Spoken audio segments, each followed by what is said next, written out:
It looks so edible. I just want to put it in my mouth and 10 out of 10. Oh, gee. Oh, who are you? Hello, 911. There's a stranger in my house. Description? Well, they, exceptionally good looking. Yeah. I've never seen such a good looking person. Yeah. Yeah. Please help. Please come. Help. Quick. All right, guys, we've been through TikTok. We've been through YouTube. Today, I want to check out some art tutorials on Instagram. Will it be better than TikTok? Honestly, probably, because anything's better than TikTok. First up, we've got some textures and how I paint them. Looks great.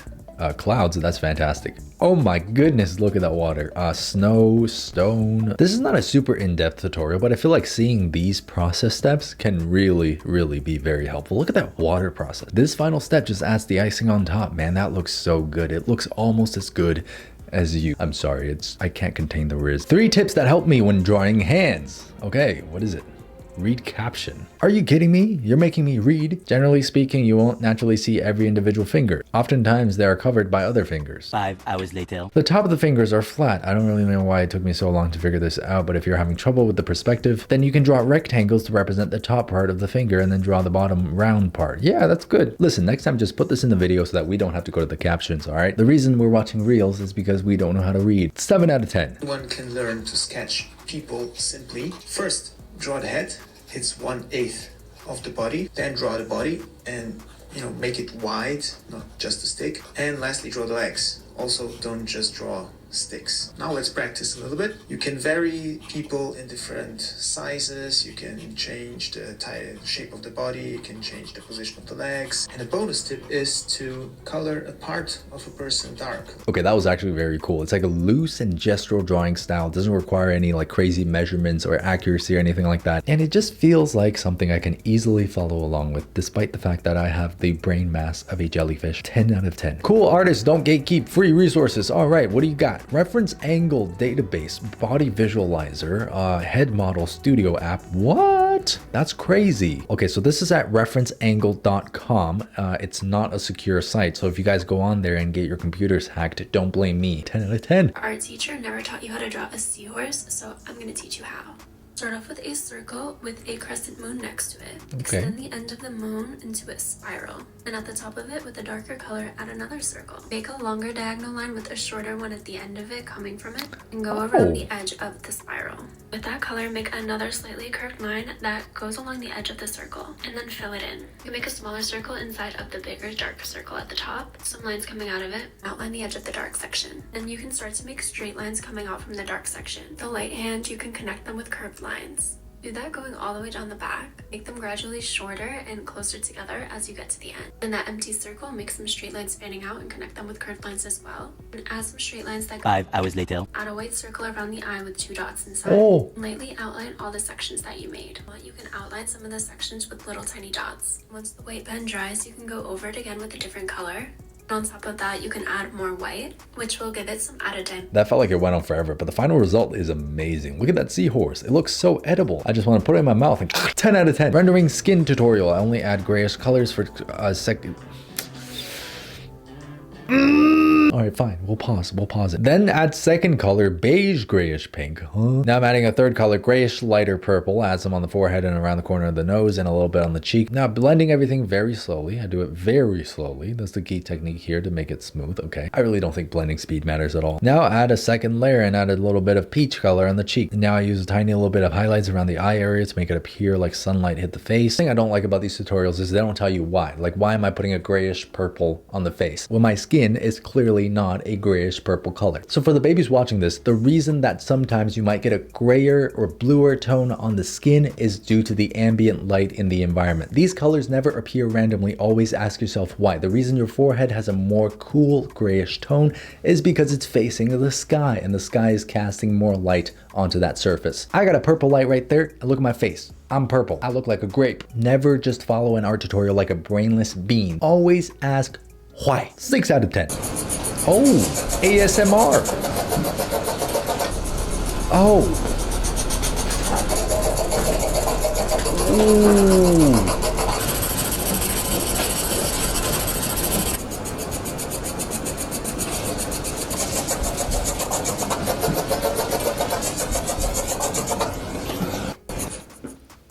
Oh my god. That brought back Chinese art school trauma that I didn't know I had. I'm on the verge of tears right now. 2 out of 10. I thought drawing a realistic skull would take forever. Let me show you how easy it can be. Start with an oval with lines down the center. Now divide the eye line into 5 equal sections and draw the square-shaped eyes. Well, the kind of square-shaped eyes. Now draw an upside-down heart for the nasal cavity, S-curves for the cheekbones, and the gum line. Really take your time drawing the teeth, and you've probably heard me say that they look like candy corn. Now draw the inner and outer contours of the jawbone and the top of the skull. And don't forget those suture lines. Now erase all your guidelines, and since the light's coming from straight ahead, lightly shade the edges of the skull and inside the eye sockets and nasal cavity. Next, sharpen your pencil and redraw the entire skull before darkening a few of your shadows. Finally, hatch the cheekbones so they don't look as flat, darken the hinge of the jawbone and the shadows on the teeth, and you're done.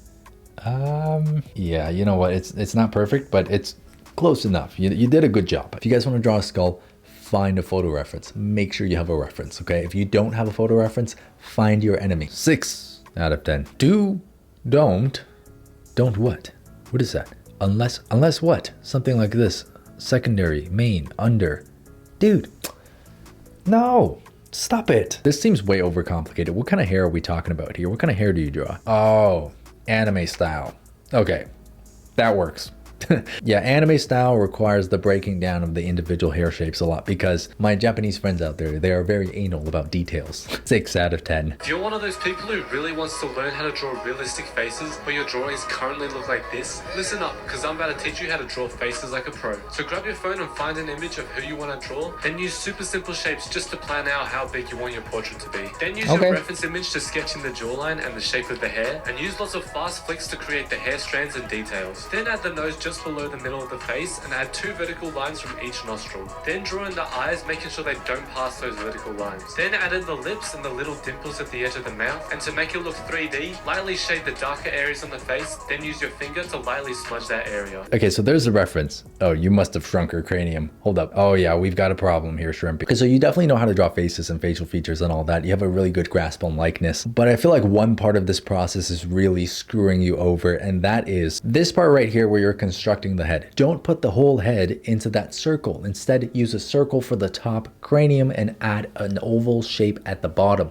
for the jaw. And I see too many young artists just put down a horizontal line and not use it for anything. The reason that the pro artists that you watch use that line is to plot down where the eyes go. It's called an eye line because it runs through the eyes. Using this method is just going to help you plan ahead even better. And by doing that, you'll also help give your characters a more full cranium, because I've noticed in your drawings that the cranium is kind of missing sometimes, right? We can't have that. If you're going to bring these characters into existence, please give them a brain. Painting metal is hard if you're trying to paint metal. If you're not trying to paint metal, turns out painting metal's kind of easy. Highly reflective chrome surfaces are difficult because they don't show form the way other objects do. There is no light side and shadow side.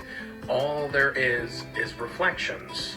And the only thing that gives us a sense of the form that that object has is how those reflections are distorted.